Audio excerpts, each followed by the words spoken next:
সহজ ইউটিউব চ্যানেলে তোমাদের সকলকে স্বাগত। এসএসসি জিডি 2026 এর প্রিভিয়াস ইয়ারের প্রশ্নপত্রগুলিকে আমরা সমাধান করছি। আজকে 30/5/2026 এর ফার্স্ট শিফটের গণিতের প্রশ্নগুলিকে নিয়ে আমরা সমাধান করব। এর আগে অনেকগুলো শিফট আমরা করিয়েছি, তো যারা যারা দেখোনি তারা প্লেলিস্ট থেকে গিয়ে অবশ্যই আগের শিফটগুলি দেখতে পারো। এবং যারা আসন্ন 2027-এ এসএসসি জিডি দেবে তাদের জন্য PYQ সিরিজটা খুবই গুরুত্বপূর্ণ। তারা অবশ্যই মনোযোগ সহকারে এবং খাতা পেন নিয়ে বসে অঙ্কগুলিকে সমাধান করো এবং দেখার চেষ্টা করো। তো চলে যাওয়া যাক আজকের প্রশ্নে। আজকের 1 নম্বর প্রশ্নে কি বলা আছে, 76 plus 85 minus 49 plus 29 plus 19 into 2 minus 91। এই সরলটাকে দেখো, আমাদের তো প্রথমে ব্র্যাকেটের কাজ করতে হবে, এই ব্র্যাকেটের কাজ। তো 29 আর 19 যোগ করলে হয়ে যাবে 48, 48 আর ইন্টু 2, এটা আমাদের করতে হবে, মানে 96 এখানে হবে। আমরা এখানে যোগটাকে আগে করে নিই, 85 আর এদিকে 76 যোগ করলে হয়ে যাচ্ছে আমাদের 161 মাইনাস 49 প্লাস এই জায়গাটা আসবে 96 মাইনাস 91। এইবার এখান থেকে যদি বাদ দেই, 161 থেকে 49 বাদ দিলে হয়ে যাচ্ছে আমাদের 112 প্লাস 96 থেকে 91 বাদ দিলে হয়ে যাবে 5, হয়ে যাচ্ছে 117। অপশন নাম্বার বি হয়ে যাচ্ছে আমাদের সঠিক অ্যান্সার। নেক্সট, তারপরে অঙ্ক দেখো, পরের 2 নম্বর অঙ্কে কি বলা আছে, 92 মাইনাস 36 যোগ 28 ভাগ 4 যোগ 19 অফ টু মাইনাস 14 প্লাস 17, এটার সরল করতে বলা আছে। তাহলে এখানে অফের কাজ করলে এখানে 38, এখানে 7, আর এটাকে আমরা বিয়োগ করি। 92 থেকে 36 বাদ দিলে 56 যোগ 7 যোগ 38 মাইনাস 14 প্লাস 17।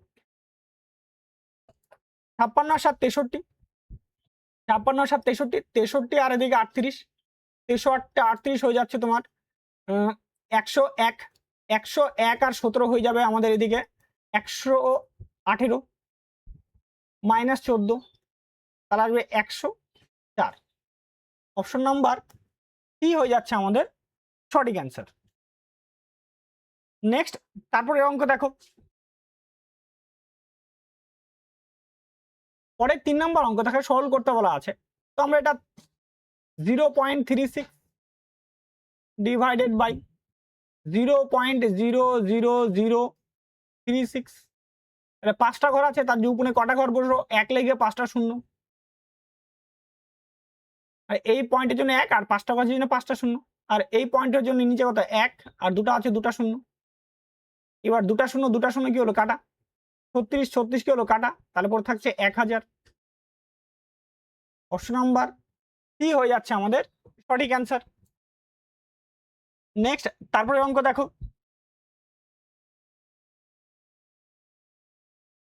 পরের 4 নম্বর দেখো, 12.4 প্লাস 3.6 তার হোল স্কোয়ার মাইনাস 12.4 মাইনাস 3.6 তার whole square divided by 12.4 into 3.6।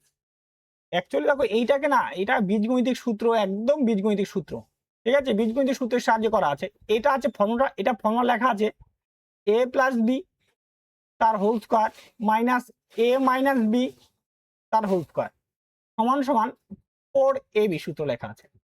উপরেরটা লেখা আছে 4ab সূত্র, তাহলে 4ab আর নিচে লেখা আছে ab, ab কি হলো কাটা, তা থাকলো পর থাকলো 4, তাহলে অপশন নাম্বার বি হয়ে যাচ্ছে আমাদের সঠিক অ্যান্সার।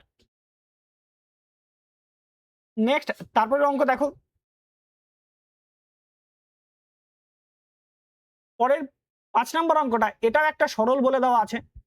তো সরল, এটা সরল মানে এটাও একটা বীজগণিতের সূত্রটা হচ্ছে a cube plus B cube plus 3ab into a plus B. এইটা মানে হয়ে যাচ্ছে a প্লাস বি তার হোল কিউবের সূত্র। তো a হচ্ছে তোমার 10 আর b হচ্ছে 6 তার হোল কিউব, তাহলে অ্যাকচুয়ালি 16 তার হোল কিউব, 16 কিউব হয়ে যায় 4096 এটা। আর যদি কেউ সরল না করে তাহলে এমনি সাধারণভাবে করলেও হবে। সাধারণভাবে করলে 10 এর কিউব করলে কত আসবে? 10 এর কিউব করলে 1000 প্লাস 6 এর কিউব করলে কত হবে? 216 প্লাস এইখানটা দেখুন 6 16 কত হচ্ছে? 16 আর 6 গুণ 96, 96 আর 3 গুণ করলে 228, 228 আর 10 গুণ করলে 2810। এবার এইটাকে টোটাল যদি যোগ করে তাহলে দাঁড়াবে আমাদের 4096। অপশন নাম্বার বি হয়ে যাচ্ছে আমাদের সঠিক অ্যান্সার। নেক্সট তারপরে অঙ্ক দেখো, পরে 6 নম্বর অঙ্কে কি বলা আছে? একটি রম্বসের ক্ষেত্রফল 54 বর্গ সেমি, একটি কর্ণের দৈর্ঘ্য 9 সেমি হলে অপর কর্ণের দৈর্ঘ্য কত সেমি হবে? তাহলে এই একটা রম্বস এরকম করে আঁকালাম। ক্ষেত্রফল মানে কি? রম্বসের ক্ষেত্রফল হাফ ইন্টু কর্ণদ্বয়ের গুণফল, মানে d1 ইন্টু d2, এটা হয়। তাহলে হাফ ইন্টু কর্ণদ্বয়ের গুণফল, কর্ণ হচ্ছে তোমার কত? একটা কর্ণ 9, অপরটা আমরা কি d2টা আমরা জানি না, সমান সমান কত? 54। 9 দিয়ে কাটবো, এটা কত? 6 নং কত হচ্ছে? 54। তাহলে d2 সমান সমান দাঁড়াচ্ছে 6 দুগুণী 12, তাই না? তাহলে অপশন নাম্বার সি হয়ে যাচ্ছে আমাদের সঠিক অ্যান্সার। নেক্সট তারপরে অঙ্ক দেখো,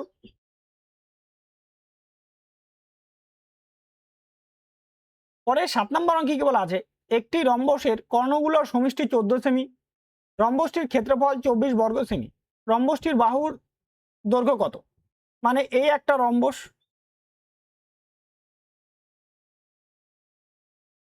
এই d2 আর এই d1 এর সমষ্টি বলে দেওয়া আছে আর ক্ষেত্রফল বলা আছে, আমাকে এইটা বার করতে বলছে, মানে x, মানে বাহুর দৈর্ঘ্য x, সেটা আমাদের বার করতে বলছে এইটুকু। এটা তো আমরা সমকোণী ত্রিভুজ জানি, এখান থেকে যদি এটা তৈরি করে, তাই না? এটা 90 ডিগ্রি কোণ তৈরি করবে, আর এটা হচ্ছে অতিভুজ যা রম্বসের বাহু হিসেবে পরিচিত। তাহলে দেখো কর্ণদ্বয়ের সমষ্টি মানে d1 প্লাস d2, এই দুটা মিলে কত হচ্ছে? 14। আর রম্বসের ক্ষেত্রফল কত বলছে? রম্বসের ক্ষেত্রফল জানি half into d1 into d2 সমান সমান 24। তাহলে d1 d2 সমান সমান 48। এইবার কি করতে হবে আমাদের? হয় বীজগণিতিক সূত্র ফেলতে হবে, আর না হয় একটু চালাকি করতে হবে। কি করে করবে দেখো, এইটাকে ধরবে 48টাকে ভাঙাবো দুটা সংখ্যার গুণফল উপরে, যেন সেটা ট্রিপলেটও খাটে। ঠিক আছে, ট্রিপলেট মেন উদ্দেশ্য যেন ট্রিপলেট খাটে, সেইভাবে আমরা ভাঙানোর চেষ্টা করব। তো 48 মানে এখানে কত? 8 ইন্টু বলতে পারি 6। তাহলে আমরা যদি d1টাকে যদি 8 ধরি আর d2টাকে যদি 6 ধরি, দেখো তাহলে আমাদের এই হিসেবে ধরো এই গোটা বাহুটার দৈর্ঘ্য, এই গোটা আমি একটু দাগাই দিই কালার চেঞ্জ করে, এই গোটা বাহুটার দৈর্ঘ্য যদি 8 হয়, এই গোটা বাহুটার দৈর্ঘ্য 8 হয়, আরেকটা কালার চেঞ্জ করি, আর এই গোটা বাহুটার দৈর্ঘ্য 6 হয়, 6 হয়, তাই না? তাহলে অর্ধেকটা কত? এই অর্ধেকটা এখান থেকে অর্ধেকটা 3 হবে, আর উপরের অর্ধেকটা কত হবে? উপরে এই অর্ধেকটা কত হবে? 4 হবে। 3 আর 4, তো 3 আর 4 এর ট্রিপলেট কত হয়? আমরা জানি 3 স্কয়ার যোগ 4 স্কয়ার সমান সমান কত হবে? 5 স্কয়ার। এটা তো ট্রিপলেট হবে, তাই না? তার মানে এখানটাতে এটা কত আসবে? 5 আসবে। তো আমরা পেয়ে গেলাম x এর মান কত পেয়ে গেলাম? আমরা 5 পেয়ে গেলাম।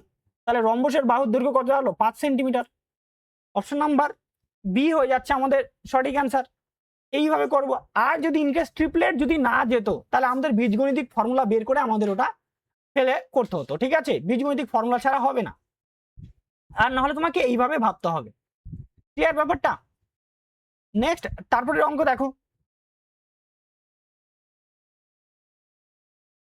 পরের 8 নম্বর অঙ্কে কি বলা আছে? এ এবং বি এর লসাগু হলো 40 এবং সি এর লসাগু হলো 18। এ বি সি এর লসাগু কত? তাহলে 40 আর 18 লসাগু করে দাও, তাহলে হয়ে যাবে আমাদের 40 আর 18 লসাগু। দেখো এটা যদি করো 2 দিয়ে 2 3 2 দিয়ে করো, 2 দিয়ে করলে 20, 2 দিয়ে করলে কত হচ্ছে? 9, তাই না? 9 দুগুণে 18, 18 আর এদিকে 20, 18 আর 20 গুণ করলে 360। অপশন নাম্বার বি হয়ে যাচ্ছে আমাদের সঠিক অ্যান্সার। নেক্সট তারপরে অঙ্ক দেখো, দুটি সংখ্যার গসাগু 15 এবং লঘিষ্ঠ সাধারণ গুণিতক 360। সংখ্যা দুটির গুণফল কি? সংখ্যা দুটির গুণফল মানে L ইন্টু H সমান সমান কি 1 ইন্টু 2, মানে সংখ্যা দুটির গুণফল। লসগুর মান কত বলছে 360, গসগুর মান 15 সমান সমান সংখ্যা দুটির গুণফল এটা। এই দুটা গুণ করলে দাঁড়াবে কত 5400, মানে সংখ্যা দুটির গুণফল দাঁড়াচ্ছে 5400। অপশন নাম্বার হয়ে যাচ্ছে আমাদের সঠিক অ্যান্সার। নেক্সট তারপরে অঙ্ক দেখো,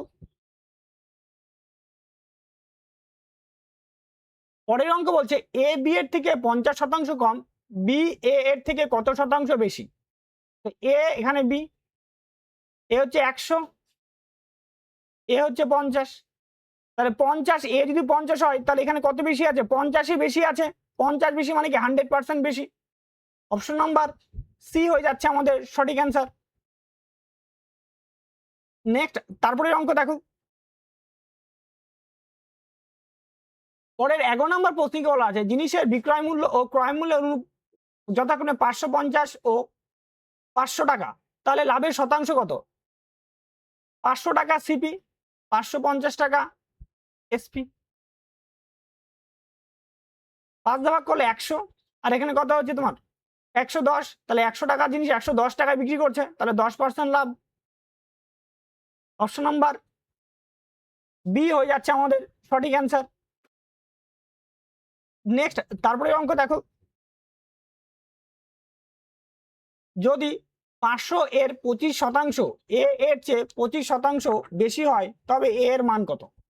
তাহলে 500 25%, 500 ইন্টু 25/100 সমান সমান যে এ এর 25% বেশি, তাহলে এ ইন্টু 125/100, 100 কি হলো কাটা, 5 দিয়ে কাটবো, 5 দিয়ে কাটলে এটা কত হবে 5, 5 দিয়ে কাটবো এটাকে 100, তাহলে এ এর সমান সমান কত হবে 100। অপশন নাম্বার এ হয়ে যাচ্ছে আমাদের সঠিক অ্যান্সার। নেক্সট তারপরে অঙ্ক দেখো, পরের 13 নম্বর অঙ্কে বলা আছে একজন ব্যক্তি বিক্রয় মূল্যের ওপর 30% লোকসানে করেন, ক্রয় মূল্যের উপর লোকসানের শতকরা হার কত? তাহলে সিপি এসপি, যেহেতু বলছে বিক্রয় মূল্যের উপরে 30% লোকসান, তাহলে বিক্রয় মূল্য হবে 100 টাকা, আর আমাদের এসপি আরো 30 টাকা বেশি হবে, তাহলে সরি বিক্রয় মূল্য 100 টাকা আর সিপি হবে 30 টাকা বেশি হবে, তাহলে হয়ে যাবে 130 টাকা। তাহলে পার্সেন্ট অফ লস সমান সমান দেখো 130 টাকার উপরে 30 টাকা লস, পার্সেন্টের জন্য 100, 0 কাটা, তাহলে 300/13, 300/13 মানে হয়ে যায় 23.076%। এটা মনে রাখতে হয়, তো আমরা এটা বলতে পারি অ্যাপ্রক্সে 23.08%। অপশন নাম্বার ডি হয়ে যাচ্ছে আমাদের সঠিক অ্যান্সার। এটা মনে রাখতে হবে 300/13 মানে 23.8%। ঠিক আছে, এটা একদম ডাইরেক্ট মনে রাখতে পারো বা সরাসরি করতে পারো। ঠিক আছে, নেক্সট তারপরে অঙ্ক দেখো, পরে 14 নম্বর অঙ্কে কি বলা আছে এককভাবে কাজ করলে এ বি এবং সি একটি কাজ যথাক্রমে 18, 27 এবং 36 দিনে সম্পূর্ণ করতে পারে।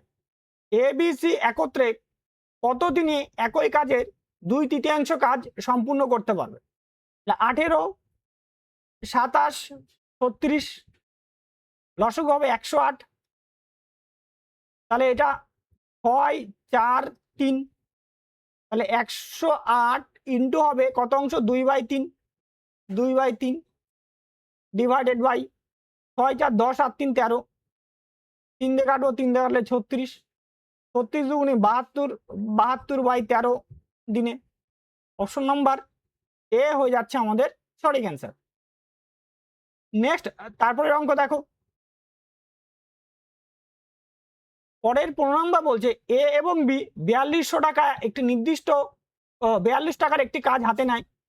এ একা কাজটি 21 দিনে শেষ করতে পারে, বি একা কাজটি 28 দিনে শেষ করতে পারে। তারা একসাথে কাজ শুরু করে এবং শেষ করে, তাদের প্রাপ্ত অর্থের পার্থক্য কত হবে? তাহলে 21 দিনে এ আর 28 দিনে বি, দুটো লসাগু কত হবে 84, তাহলে 4, এটা কত হচ্ছে 3, টোটাল দুজনে মিলে কত 7 ইউনিট পাচ্ছে। তো 7-এর মানটা বলে দেওয়া আছে 4200 টাকা। দুজনের পার্থক্য কত 1 ইউনিট, তাহলে 1 ইউনিটের মান আমাদের বের করতে হবে, কাটলে 600 টাকা। অপশন নাম্বার এ হয়ে যাচ্ছে আমাদের সঠিক অ্যান্সার। নেক্সট তারপরে অঙ্ক দেখো, পরে 16 নম্বর অঙ্কে কি বলা আছে, একজন ব্যক্তি ঘন্টায় 8 কিমি গতিতে হেঁটে একটি নির্দিষ্ট দূরত্ব 4 ঘন্টা 30 মিনিটে অতিক্রম করে। যদি তিনি একই দূরত্ব সাইকেলে করে 4 ঘন্টা অতিক্রম করেন তবে সাইকেলের গতিবেগ কত, তাই না? তাহলে 4 ঘন্টা 30 মিনিট, তো এইটা মানে হয়ে যায় আমাদের 4 পূর্ণ 30 বাই কত 60, কাটবো এটা 1, এখানে 2, তাহলে এটা 9/2। আমরা ডাইরেক্টও বলতে পারতাম, একটু দেখালাম অনেকের অসুবিধা যদি হয়। তাহলে ডিস্টেন্সটা হয়ে যাবে আমাদের 8 ইন্টু 9/2, তো কাটলে কাটলে 4, 4 নং 36 কিলোমিটার। এবার 36 কিলোমিটার যাবে কত ঘন্টায়, 4 ঘন্টায়, তাহলে ডিভাইডেড বাই 4, তাহলে স্পিড বাড়া যাবে আমাদের, তাই না? তাহলে 9, তাহলে 9 কিলোমিটার পার ঘন্টা। অপশন নাম্বার বি হয়ে যাচ্ছে আমাদের সঠিক অ্যান্সার। নেক্সট তারপরে অঙ্ক দেখো, পরে 17 নম্বর অঙ্কে কি বলা আছে, 150 মিটার আর দীর্ঘ একটি ট্রেন একটি 250 মিটার দীর্ঘ সেতু পার হতে 8 সেকেন্ড সময় নেয়, তাহলে ওই ট্রেনটি 550 মিটার সেতু অতিক্রম করতে কত সময় নেবে? অর্থাৎ এদিকে 150 মিটার আর এদিকে 250 মিটার, 150 প্লাস 250 হয়ে যাচ্ছে 400 মিটার। এই 400 মিটার পার করতে সময় নেয় কত, 8 সেকেন্ড সময় নেয়। আর আমাদের এদিকে বলছে এই ট্রেন 500 মিটার দীর্ঘ, তাহলে 500 প্লাস কি 150 মিটার, কারণ 150 মিটার ট্রেন আছে, টোটাল করতে কত 650 মিটার। এই 650 মিটার অতিক্রম করতে হয় ইন্টু 650, এইটা এইভাবে করতে পারতাম, অথবা এভাবে বলতে পারতাম 400 মিটার যাচ্ছে কত সেকেন্ডে, 400 মিটার যাচ্ছে 8 সেকেন্ডে, 650 মিটার যাবে 8 ইন্টু 650 বাই 400, 0 0 কাটা, 8 দিয়ে কাটবে, এটা কাটলে 5, 5 দিয়ে কাটবে, এটা কাটলে 13, অর্থাৎ 13 সেকেন্ডে যাবে। অপশন নাম্বার সি হয়ে যাচ্ছে আমাদের সঠিক অ্যান্সার। নেক্সট তারপরে অঙ্ক দেখো,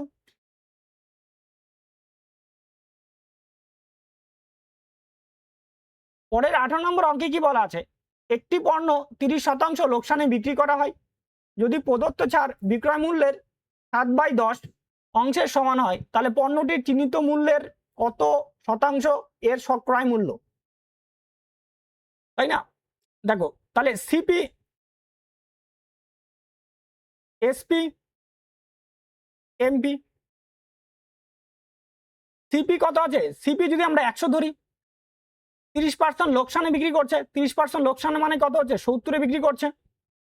এমপি বলছে ছাড়ের পরিমাণটা বাড়বে, ডিসকাউন্টের পরিমাণটা হবে, দেখো বিক্রয় মূল্য 70 ইন্টু 7/10, 0 0 কাটা, কত ডিসকাউন্ট হচ্ছে 49 টাকা।